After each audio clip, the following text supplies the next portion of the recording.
हाय दोस्तों, मेरा नाम है अजिंक्य पंडित और मेरा ये नया यूट्यूब चैनल है जिसका नाम है इंडिया पोस्ट 2020। इसमें दोस्तों मैं आपको कुछ अनोखी बातें बताना चाहता हूँ जो कि देश में क्या हालचाल चल रहा है और कैसा रहेगा इंडिया का फ्यूचर पोस्ट इंडिया 2020 के। जो एपीजे अब्दुल कलाम जो है, जो कि एक्स प्रेसिडेंट ऑफ इंडिया थे, उनका एक मकसद था कि India would be amongst the top 20 Nations across the world. उसके बाद फिर जो है कोविड-19 आ गया, जैसे कि उसके वजह से हैवी डिवास्टेशन हो गया। तो एक उनका मकसद था कि इंडिया जो है सबसे टॉप के 20 नेशंस में होना चाहिए, जो कि अभी भी शायद है या ना है, कुछ बोल नहीं सकते। तो मेरा टॉपिक जो है वो मेजरली रिलेटेड टू देश में क्या हालचाल चल रहा है इसके रिलेटेड होने वाला है। तो कोविड-19 के बारे में एक तो मतलब अनोखी बात यह है कि देश भर में मार्च 2020 से लेकर जून 2021 तक लोगों के 64,000 करोड़ रुपीस यानी 64,000 करोड़ रुपया टोटल जो है कोविड के ट्रीटमेंट पे और कोविड के टेस्ट कराने में यूटिलाइज हो गए। ये एक वन ऑफ द फैक्ट है अबाउट द कोविड-19। आज बात करते हैं प्राइवेटाइजेशन की। तो दोस्तों, प्राइवेटाइजेशन जो है इंडिया में भारी मात्रा में हो रहा है। एक जगह पे टेलीकॉम सेक्टर बहुत ही बुरी स्टेज में चल रहा है और जैसे कि जियो इन्फोकॉम जो है वो बहुत बढ़िया चल रहा है, लेकिन एयरटेल भी अब थोड़ा थोड़ा प्रॉफिट पोस्ट करने लगी है। उसके अलावा जो है वोडा आइडिया जो है अब शायद बोल रहे हैं कि बीएसएनएल के साथ मर्ज कराए, नहीं तो फिर वो नहीं टिक पाएगी। बीएसएनएल एमटीएनएल के लिए भी special bail out package government ने डिक्लेयर कराया, जिसके वजह से बीएसएनएल एमटीएनएल एटलीस्ट सर्वाइव हो रही है कंपनी, जिसमें से 1.5 लाख एम्प्लॉयज़ काम करते थे टोटल बीएसएनएल एमटीएनएल में। उसमें से 93,000 एम्प्लॉयज़ ने वीआरएस ले लिया, जिसके वजह से सैलरी बिल जो है बीएसएनएल एमटीएनएल का काफ़ी मात्रा में घट गया और उसके वजह से कंपनी कैसे वैसे स्टेप्स लेकर सर्वाइव होने को देख रही है।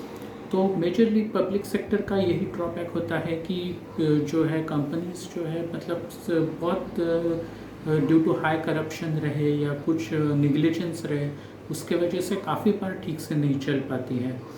तो इसलिए गवर्नमेंट का प्लान है कि government is not into the business, it is going to be the private players who would be running the business, और गवर्नमेंट खाली एडमिनिस्ट्रेटिव वर्क देखना चाहती है, जिसके वजह से 300 total public sector undertaking companies है इंडिया में, जो कि प्राइवेटाइज होके होने वाले हैं। सिर्फ 12 स्ट्रेटेजिकली इम्पॉर्टेंट कंपनीज है इंडिया के, जो कि गवर्नमेंट के कंट्रोल के अंडर रहने वाले, बाकी सारा कुछ प्राइवेटाइज होने वाला है। तो दोस्तों, जॉब्स का अगर मार्केट अगर देखें तो मेजरली अब सब कुछ मार्केट जो है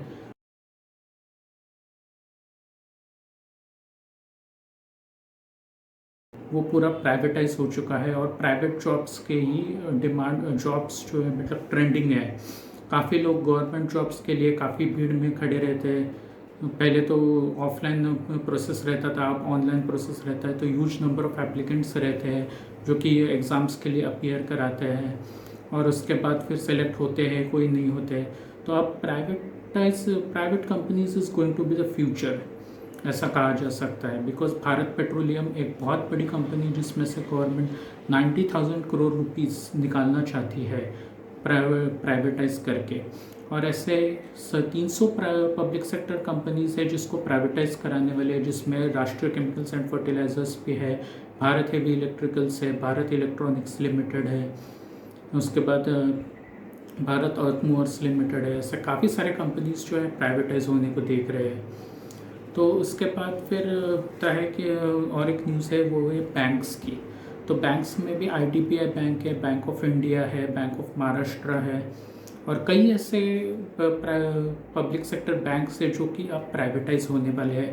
पहले तो मर्जर एंड एक्विजिशन में कुछ मर्ज हुए बैंक्स, उसके बाद अब वो प्राइवेटाइज होने को देख रहे हैं। तो गवर्नमेंट जो है भारी मात्रा में पैसा जो है वो निकालने को देख रही है, गवर्नमेंट के कंपनीज सेल करके और बैंक सेल करके, जिसमें से लाखों करोड़ का मुनाफा गवर्नमेंट को हो सकता है, फ़ायदा जो है कंपनीज बेच के। अब वो भी जो है कंपनीज बेचने का जो प्लान जो है गवर्नमेंट ने थोड़ा डिले करा दिया है कोविड के इफेक्ट की वजह से, जिसके वजह से मार्केट कंडीशंस थोड़ी स्लैक है। तो तो गवर्नमेंट अब फोकस कर रही है कि जब मार्केट पूरी तरह रिकवर हो जाए उसके बाद प्राइवेटाइजेशन प्रोसेस स्टार्ट होने वाला है। उसके बाद जो है और एक न्यूज़ है कि इंडियन रेलवेज़ में भी काफ़ी सारे पॉपुलर रेलवे के डेस्टिनेशंस है जो कि अब प्राइवेटाइज होने वाले हैं, जिसमें से है लाइक दुरांतो एक्सप्रेस है, तेजस एक्सप्रेस है और राजधानी एक्सप्रेस है, शताब्दी एक्सप्रेस है। ऐसे काफ़ी सारे एक्सक्लूसिव एयर कंडीशन ट्रेन्स जो है वो प्राइवेटाइज होने वाले हैं, और जिसके वजह से जो है मतलब रेलवे के फेयर्स जो है वो भी बढ़ने की पॉसिबिलिटी है। उसके साथ साथ जो है गवर्नमेंट ने सब्सिडी जो है, जैसे सीनियर सिटीजन्स को एक सब्सिडी मिलता था कि 50% ऑफ रिबेट मिलता था ट्रैवल पे। अब कोविड-19 की वजह से गवर्नमेंट ने पैसेंजर्स कम होने की वजह से जो है वो भी निकाल दिया, सब्सिडी जो है निकाल दिया। अब जो है गवर्नमेंट वापस वो सब्सिडी को लाने को नहीं देख रही है। जैसे गवर्नमेंट ने पेट्रोल पे सब्सिडी निकाला, पेट्रोल के बाद डीजल पे भी सब्सिडी निकाल दिया, डीजल के बाद गैस पे भी सब्सिडी निकाल दिया। एक एक करके गवर्नमेंट अब सब्सिडीज़ जो है निकालने को देख रही है, और जो है देश का प्रोग्रेस जो है वो भारी मात्रा में हो रहा है। जैसे कि मेट्रो रेल जो है उसका 1000 किलोमीटर्स तक का कंस्ट्रक्शन अभी पूरे देश भर में चल रहा है। उसके साथ साथ जो है बुलेट ट्रेन्स भी इंडिया में आ रही है। तो इससे भारी मात्रा में गवर्नमेंट का एक्सपेंडिचर जो है बढ़ रहा है, महंगाई भी बढ़ रही है। जैसे कि आपको पता है कि पेट्रोल के प्राइसेस अब जो है 107 रुपये पहुँच चुका है। मैं यहाँ पे नागपुर में से इस वीडियो को बना रहा हूँ। यहाँ पे पेट्रोल का प्राइस है 107 रुपया। मुंबई में भी पेट्रोल का प्राइस है 107 रुपया। तो ओवरऑल कंसिडर कर सकते हैं कि महाराष्ट्र में टोटल जो है पेट्रोल का प्राइस जो है 107 रुपया तक पहुँचा है। तो महंगाई भारी मात्रा में बढ़ रही है। तो गवर्नमेंट जो है पब्लिक से मैक्सिमम जैसा हो सके वैसा पैसा निकालने को देख रही है। तो दोस्तों आज के लिए बस इतना ही। अगले वीडियो में कुछ और नए टॉपिक्स के बारे में बात करेंगे कि गवर्नमेंट का क्या हालचाल है, क्या नया प्रोग्रेस हो रहा है देश में, विदेश में क्या प्रोग्रेस हो रहा है, और उसके साथ साथ इंडिया किस गति से आगे बढ़ रहा है। तो आज के लिए बस इतना ही। Thank you.